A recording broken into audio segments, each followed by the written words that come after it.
Hello, good afternoon and welcome to Baina Midday News, coming to you live from Benap House, Atomic Junction, Medina. I'm Khadija Tukubura Kayla, and coming up this afternoon, Kolebu secures 30 new dialysis machines, and in politics this afternoon, NDC pledges to scrap tuition fees for first-year university students. And in some international stories, Senegal Prime Minister visits Mali for first time since his election. The news is also live on Facebook and YouTube at Baina TV. Do stay with us for details of the stories.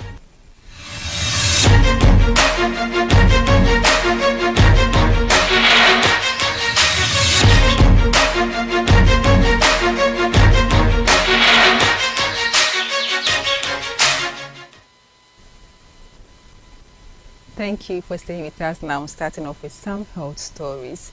The Ministry of Health has procured 30 additional dialysis machines for the Kolebu Teaching Hospital. The new machines, which have their own consumables that can last for a year, will be deployed to the new Center of Excellence at the hospital and installed for use before the end of the year. The head of the Public Relations Office of the hospital, Mustafa Salifu, who disclosed this in an interview with the Daily Graphic yesterday, said the machines were purchased through the initiative of the Minister of Health, Dr. Bernard Okoboy. They are meant to improve the hospital's service delivery and cost efficiency, as well as prevent future shortages. Machines allow them to access their essential consumables from the open market at competitive prices. Touching on the shutdown of the renal dialysis unit of the hospital a fortnight ago due to the shortage of consumables, Mr. Salifu said the hospital had managed to secure a significant quantity of essential consumables for dialysis, which were being processed for delivery at the Tema port. As such, he said the unit would be open for dialysis for outpatients by tomorrow. He disclosed that dialysis for inpatients resumed yesterday, with 5 inpatients being dialyzed 2 by 2 p.m. Explaining what led to the shutdown, Mr. Salifu said the consumables were expected to be cleared from the port 2 weeks ago, but procedural lapses and documentation issues on the part of the shipping line unfortunately delayed the process. He said during the period, they had to temporarily shift dialysis operations and refer some of the patients to the National Cardiothoracic Center of the hospital to minimize disruption and inconvenience to patients. He extended the gratitude of the hospital to the Minister of Health, the Ministry of Finance, and GRA, among others, for helping to overcome the challenge. Away from that, flag bearer of the National Democratic Congress yesterday at the party's Youth Manifesto launch has promised to scrap tuition fees for first-year university students in public universities. The policy, according to Mr. Mahama, is a part of a broader set of reforms meant to increase access to higher education for all students, particularly those from low-income families. The opposition National Democratic Congress (NDC) pledges to eliminate tuition fees for first-year students in public schools. The party's flag-bearer John Dramani Mahama unveiled the party's youth manifesto on Monday, 12 August at the University of Professional Studies, Accra. Mr. Mahama asserted that the policy is a part of a series of reforms aimed at making higher education accessible for all underprivileged students. Tertiary students face financial barriers, with over 40% struggling to afford education and accommodation. And as I recently announced during a visit to the University of Ghana, my government will partner with the private sector to demarcate a portion of the vast tracts of land that the universities are holding to construct hostels for students on campus at reasonable rates.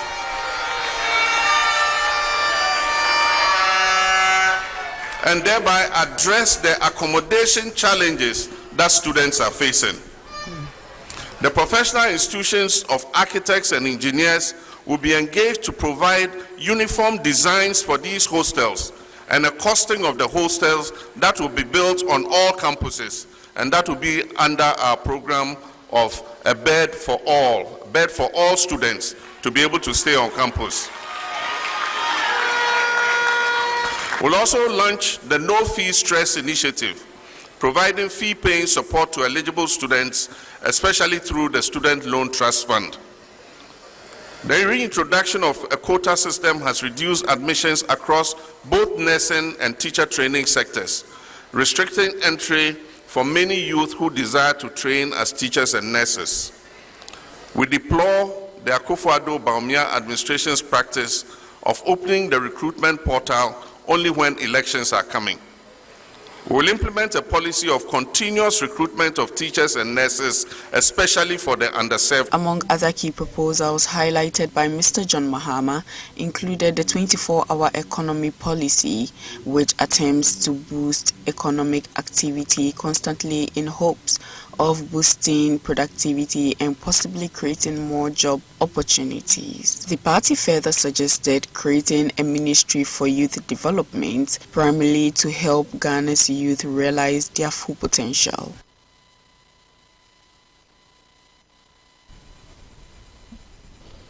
Still at the NDC's Youth Town Hall meeting in Accra, former President John Mahama has pledged to explore alternatives to the continuous betting tax as part of his campaign strategy for the upcoming elections, as part of commitment to tackling key issues affecting Ghanaians. Mahama reiterated his vow to abolish both the electronic levy and the tax on betting winnings if elected.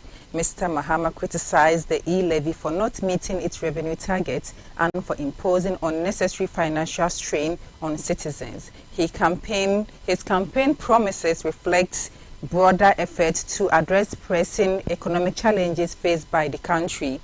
Mr. Mahama also called for a more streamlined way of exporting local talent abroad. According to him, the current manner in which professionals leave the country due to economic conditions leave much to be desired.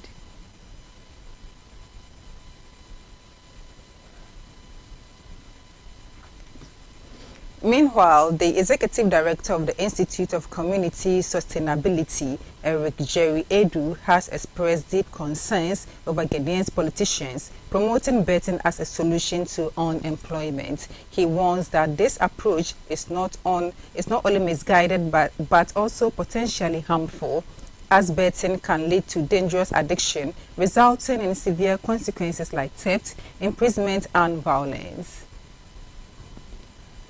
These concerns were raised by Eric Jerry Edu following a pledge by the flag bearer of the National Democratic Congress, John Mahama, to explore alternatives to the contentious betting tax as part of his campaign strategy for the upcoming elections. Mr. Edu noted many European countries recognize the risk associated with betting and impose high taxes up to 30% to deter citizens from engaging in this activity.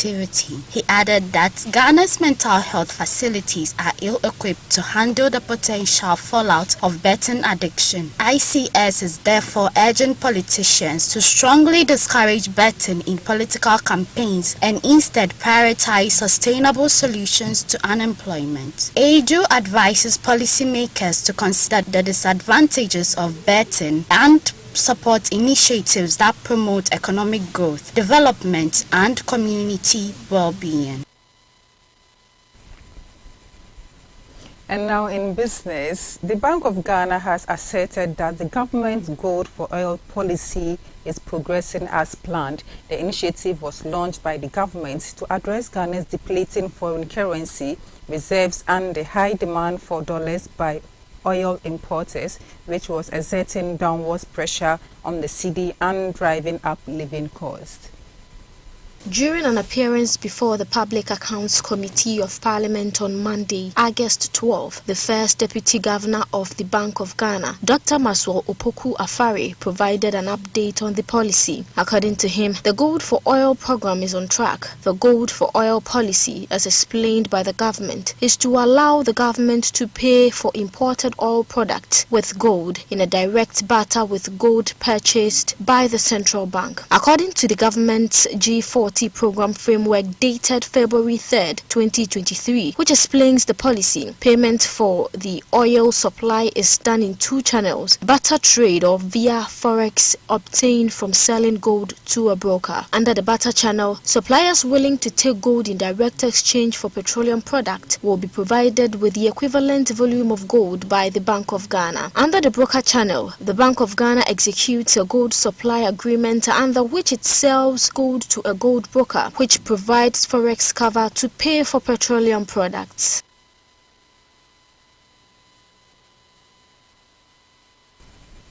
Also, the Ghana Ports and Harbour Authority says over 6 private investors have expressed interest in partnering with the government to construct and operationalize the Keta Port in the Volta region. According to the GPHA's Director General, Michael Luguji, an environmental and social impact assessment report will be issued by the Environmental Protection Agency to be presented to the investors as part of the process of developing the port. President Akufo-Addo assigned an executive instrument in October 2018, officially designating the location in Keta as the Port of Keta to be managed by the GPHA. Despite this, residents of Keta have expressed frustration with the government's delay in moving forward with the construction of the port. In a recent media interview, Mr. Lugoje mentioned that the government has yet to receive formal proposal from investors interested in the project. He also added that GPHA is waiting for the environmental and social impact assessment. It has already started engaging potential investors. He says so far over 6 different companies, local and international, have expressed interest in partnering government to build their port.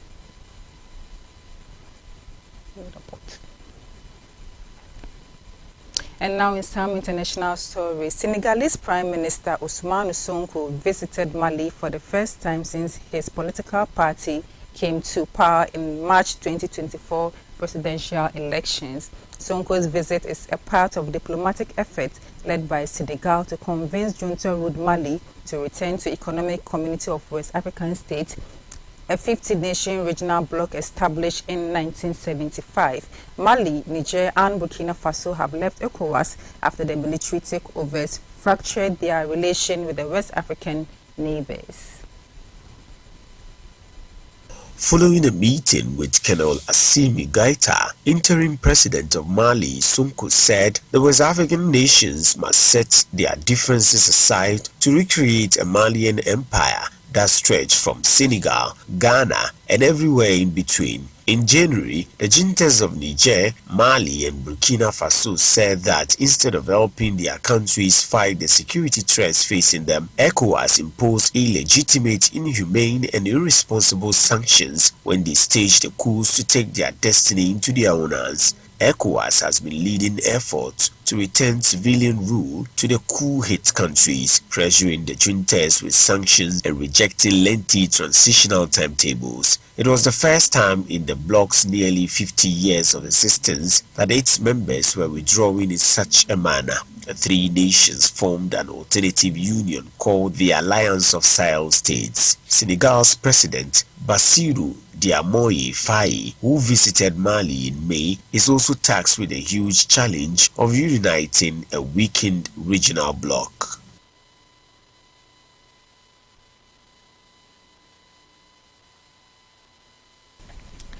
And now in sports, Brighton and Hove Albion have arranged a season-long loan for Ghanaian forward Ibrahim Ousmane to join Dutch side Feyenoord. As confirmed by transfer expert Fabrizio Romano, the deal does not include a buy option, with Brighton set to cover Ousmane's full wages during his stay in the Netherlands.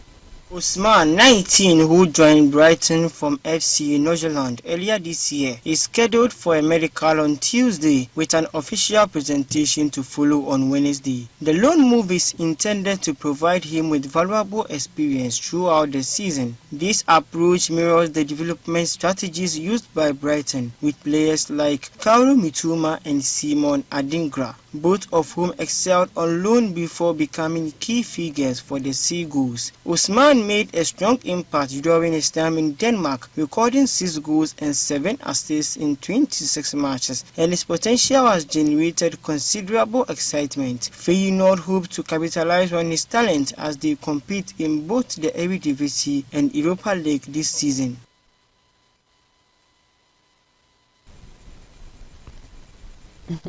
And this is how we end our midday news. For more stories, log on to our website, bainamultimedia.com. I'm Khadija Kubra Kaila, and have a good afternoon.